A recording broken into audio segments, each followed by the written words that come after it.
Hello there and welcome to The Algorithm is Toxic. This week I am revisiting the stoush between Google, Facebook and the Australian government. This week that stoush ratcheted up a few notches with Facebook declaring that should the Australian government proceed with its proposed new regulations, that Facebook will prevent Australian users from sharing news content, which seems like a pretty big step. Facebook hasn't thought it necessary to consult its Australian users on such an approach to solving this particular problem.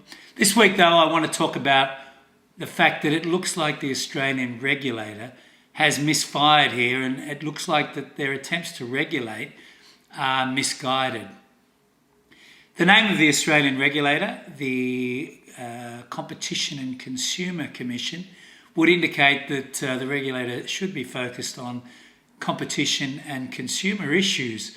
But this regulation looks suspiciously like it's been framed to help News Corporation and other existing news publishers who are great friends of the current Australian government. The reason it looks that way is that the Australian government seems to have gone into bat for one of the most non-competitive concentrations of power in Australia, which is our media. The news media in Australia is concentrated in the hands of a few big players, and they themselves are deserving of regulatory attention, but instead of focusing on that particular excessive concentration of power, the regulator has gone to another excessive concentration of power in the hands of the big tech companies, Google and Facebook. Last week I spoke quite a lot about the detail of this, but in summary, the Australian regulator is proposing that Google and Facebook must sit down with Australian news publishers to negotiate a code that will see Facebook and Google distribute some of the profits from news on their platforms back to the original publishers. That sounds reasonable, and the idea that original publishers should be rewarded for the use of their work is also reasonable.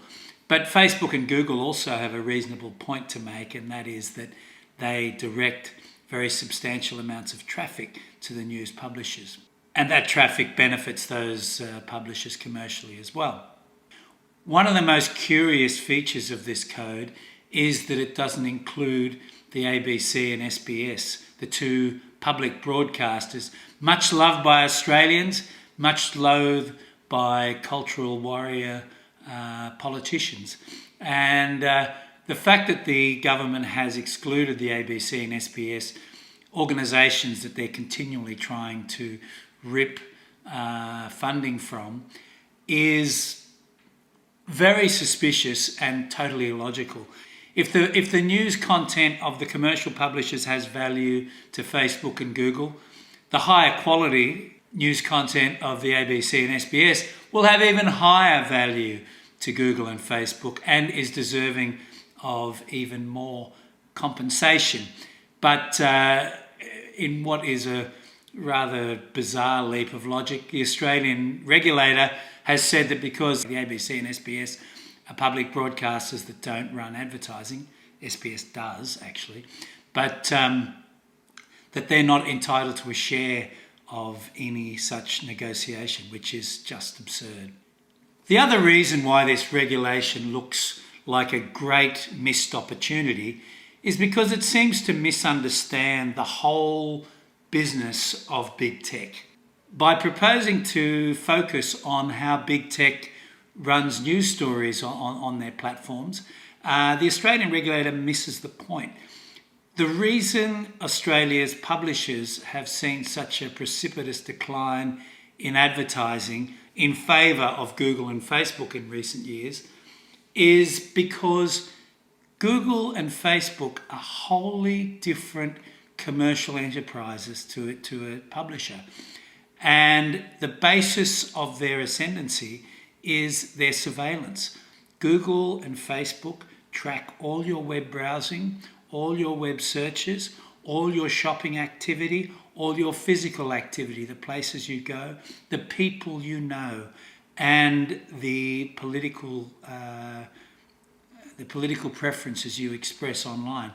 That is a very comprehensive suite of data that these companies have, and that is the power that distinguishes them from conventional publishers.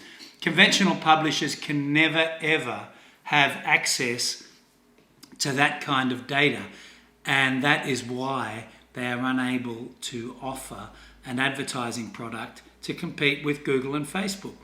If a regulator wants to address the asymmetry that exists between conventional publishers and Facebook and Google, it needs to address that conceptual difference. It's a pretty poor reflection on the Australian regulator that this opening effort to regulate big tech in any serious way seems to be focused neither on a more competitive, vibrant publishing environment nor on the interests of consumers.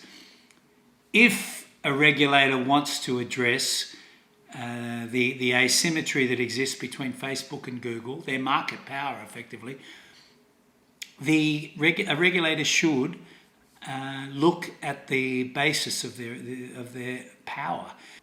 So the big question that regulators need to ask is whether it is even desirable in a free society to have companies like Google and Facebook amassing such vast troves of data on the population.